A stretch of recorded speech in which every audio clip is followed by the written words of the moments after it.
The sky split open. It started as a light. Not the kind that gives warmth or hope, but the kind that hums in your bones, that makes every shadow stretch and twist as if afraid of what's coming. The first one to notice was a weather satellite above the Pacific. It caught a brief, violent distortion, like space itself was tearing. The image blinked out before transmission ended. By the time humans saw it, it was too late. The storm rolled in over the ocean, silent, black, and alive. From orbit, it looked like ink spilling across the blue of Earth, a colossal bruise spreading over the planet. And then, they came through. Massive shapes fell through the clouds, things that looked wrong, as if evolution had been drunk when it designed them. They weren't ships. They were alive. Each one was the size of a city block, crawling with translucent limbs that shimmered in and out of phase with reality.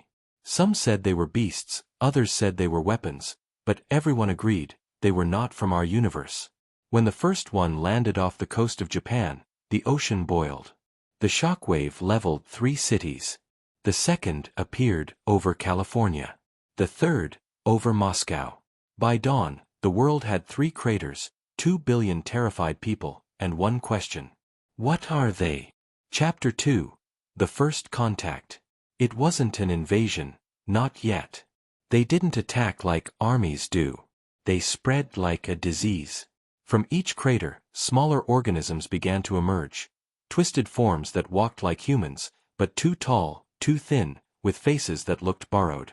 Military footage was banned within hours.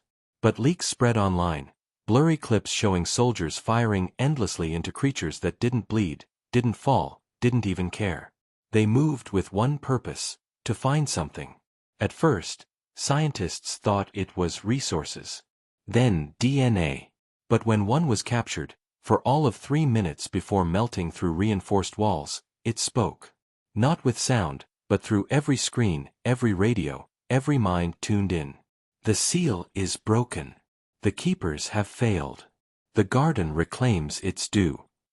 The message repeated for 3 days, in every language ever recorded, even dead ones.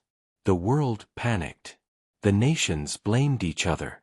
And in the chaos, something understood began to awaken beneath the earth. Chapter 3. The Buried Defense. Deep beneath Nevada, a program long thought abandoned came online, Project Sentinel. It wasn't a weapon, not exactly. It was a memory. A defense system built decades ago, when humanity first picked up a strange pulse from beyond the stars. The signal had been repeating for years, hidden beneath cosmic noise. It warned of harvesters, beings that devoured planets to cleanse them for regrowth. The monsters now walking Earth fit the exact description. And humanity had prepared. Sentinel's AI came alive after 60 years of silence, speaking its first words since 2071. Protocol Eden Fall initiated. Planetary countermeasures unlocked. The ground trembled. Old satellites blinked awake. Hidden hangars opened in deserts and under oceans. Humanity's last cards were on the table. Chapter 4. The War of the Living Sky. They said it was beautiful, in a horrifying way. Columns of light pierced the night sky as human counterstrikes began.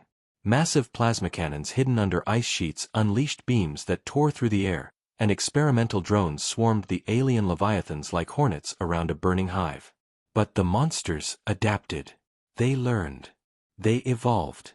Every strike humanity made taught them something new. And every hour, more of them came through the breach in the sky. Then, something unexpected happened. The monsters stopped advancing.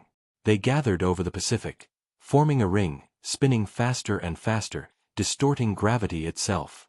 Satellite readings went insane. It wasn't an invasion anymore. It was terraforming. They weren't here to conquer. They were here to replace us. Chapter 5. The Night Earth Fought Back.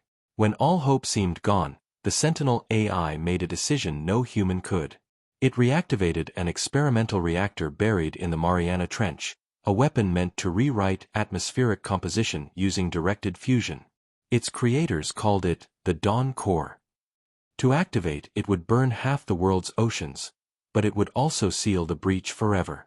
With no other choice, the command was given. As the monsters reached critical mass in the Pacific Ring, the sea exploded in light. The entire sky turned white. For 37 seconds, the world ceased to exist. When the light faded, the monsters were gone. The breach was sealed. Only silence remained. And the ocean boiled for weeks. Survivors said that in the clouds that day, for just a heartbeat, they saw something. Not alien, not human, but something vast and watching. The AI's last message before shutting down was short. Cycle complete. The garden sleeps again. Humanity survived. But no one celebrated. Because deep beneath the Pacific, in the molten black of the sea floor, something still pulsed, as if waiting for the next opening. Outro, for YouTube. If you think this was just science fiction, remember this.